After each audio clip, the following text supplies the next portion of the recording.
Hi, I'm Tanvir Ahmed. Today on BD Diaspora, we look at the challenges of having a creative career in the Bangladeshi community, particularly living in the West. The life of an artist can be a difficult one and often needs support. Bengal's most favourite poet and artist, Rabindranath Tagore, was from great wealth and was removed from daily struggles. For those attempting to choose a creative career, like being an actress or a painter, it can have not only great difficulty financially, but it can cause outright rifts and stigma within the family and community. Today we speak to someone undertaking this challenge.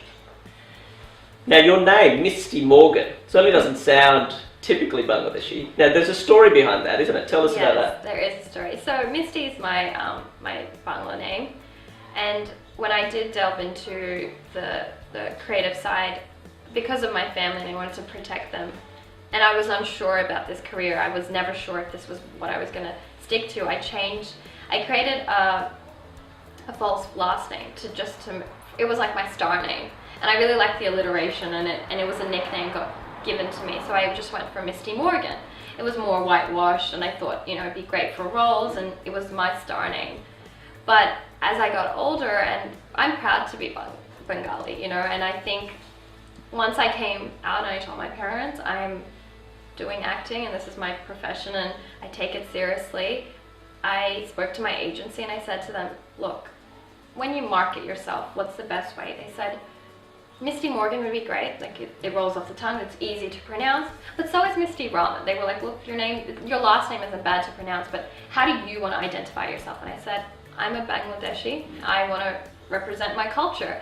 So I went back to Raman, and I'm proud to be where I am, like, from my roots. And yeah, I went back, and now my agency identifies me as Misty Raman. And I think people always say, like, they look at your name and then it starts something for you. And a name says a lot, and I'm proud of my family background. So It's interesting you said you wanted to protect your parents.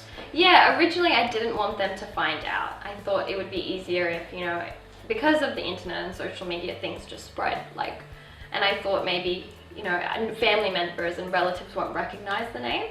They would be like, oh, Misty Morgan, they won't think too much of it. But obviously Misty Raman, they would. And so at the start it was for protection, to make sure that, no one found out and was upset by it. But then once I made the right decision that regardless of who I'm hurting, this is me, and this is a name that I want to represent, that when I enter the industry. And yeah, originally it started at an early age where I wanted to, be this person or, be that character. And, I read a lot, and watching movies as well, I was so in awe of the characters, and I would love to just play. And it started with my sister. I think we would play Xena the Warrior Princess, and I think we would be in such roles where I forgot who I was, and I would enter a world of make-believe. So there's an escapism to it for you. At the start it definitely was. It was like, I think growing up as a child, you had toys and everything, but I realized my imagination was like the most funnest toy I had. Did you feel this interest was supported by your parents and family? I think originally my parents, when we were growing up, they were just like, yeah, do as your heart desires. But as we got a bit more older, they were like, you should be serious about your education. And the sad thing about it was, I think once I was finishing up my primary school and teachers were like, hey, Misty's really good at performing, my parents kind of were like, look, that's great that she has that talent. Okay, that bred a bit of anxiety, but hang on. They were like, look, that's great that she has that talent, but where can we make this more of a pragmatic dream for her? Like, maybe she would be more suited in a role that's, like I remember being in primary school, my parents would always bring up the question, like, who do you want to be? And I think we would always give the response of what we think our parents would like. And I think we were always like, oh, well, we'll become doctors or lawyers, the typical cliche. And I think our parents were like, yes, we're glad that our children are going to delve into careers that are not only, realistic. They believed that it was good. For them, they felt like, okay, you're going to be people in society that can contribute. I was happy. I was like, finally, I found it. I'm going to make, I'm going to enter the corporate world. And I told my parents. So then I did commerce, and I loved it. I think my first year of university, I was doing really well. I was getting the marks that I wanted. I was getting distinctions, and it wasn't even like I had to force myself. I had the initiative, I took the drive, and I learned a lot. And then I realized after a year I wasn't happy, and that made me confused even more, because I was like, well, I picked something that I liked, but how come it's not making me really happy?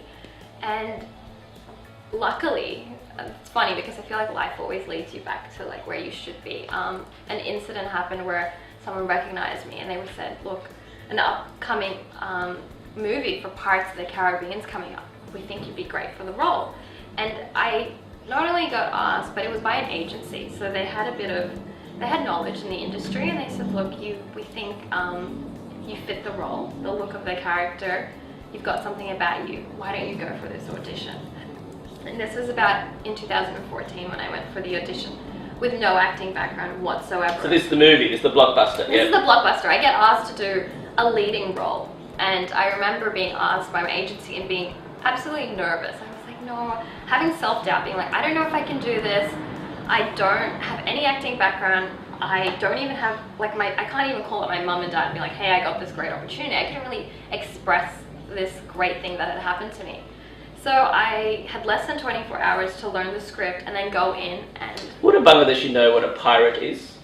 I think they would have their own version of what a pirate is, but I think Pirates of the Caribbean was such a popular blockbuster. Yeah, it was a big show. Yeah. It was a big, like I think they're on. There's 6 or the 7th Pirates. Like they've just been milking that. But yeah, so they asked me for the role, and I went in, and I loved it. There was adrenaline. There was being so nervous, not sure, and I went into the audition, and I had such a good time, and I thought, this is it. This makes me feel alive. This is where I feel like this is home. Okay, you felt like you belonged. Yeah. I felt immediately like I belonged, and it was just something that I was like, what am I doing? It was like I had this realization, and it clicked. It was like, I will spend every single moment dedicating my life to this art, because there was so much to it. And then that was in 2014. I got this great role. So look, I guess one of the things we're kind of exploring is how difficult this kind of choice can be. So try and give us a sense, the price of choosing this kind of career. The price is, like, now my parents are very much so for a while I hid it. I didn't tell my parents. I'm still at university, but I didn't get to express where my heart lied. I think I tested it. I brought up, hey, mum and dad, do you think I should do Bangla Natoks? And they were like, no, why would you even talk about this? And it made me, I tried testing it with little bits of comments and seeing how they would react.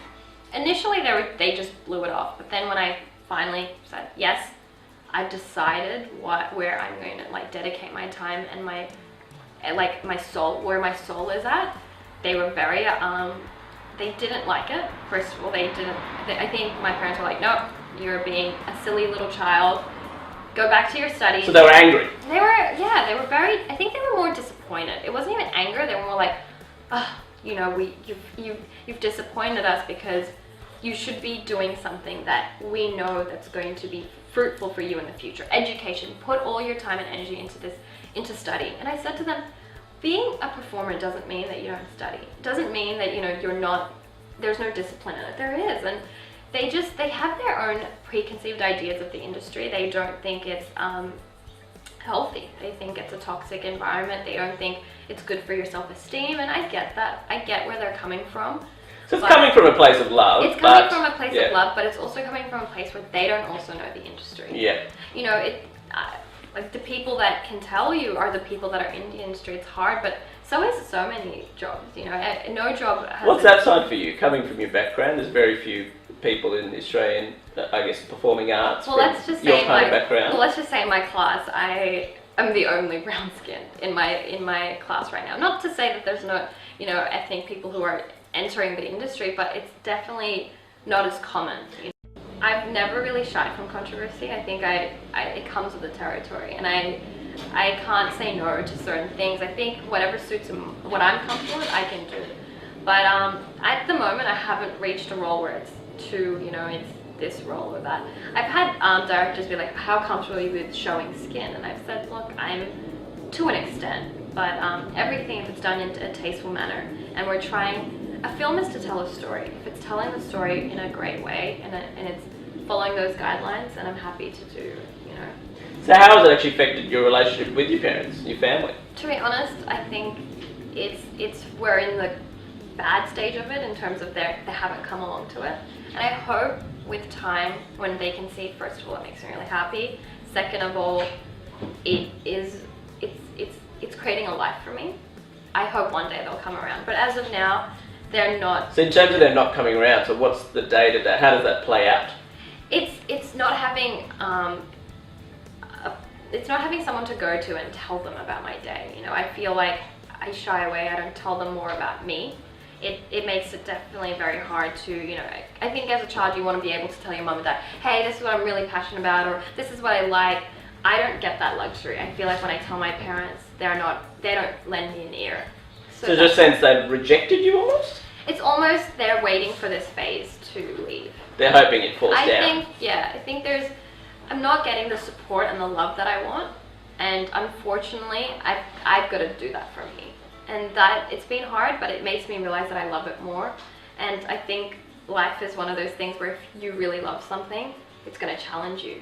So having the lack of support from my family and having no one to really go to about it, because in the industry, it's quite lonely then almost. Yeah, it can be lonely, because I see a lot of actors and their parents or their managers or their parents are like, okay, what's your next goal? Let's talk about it, and they have that guidance.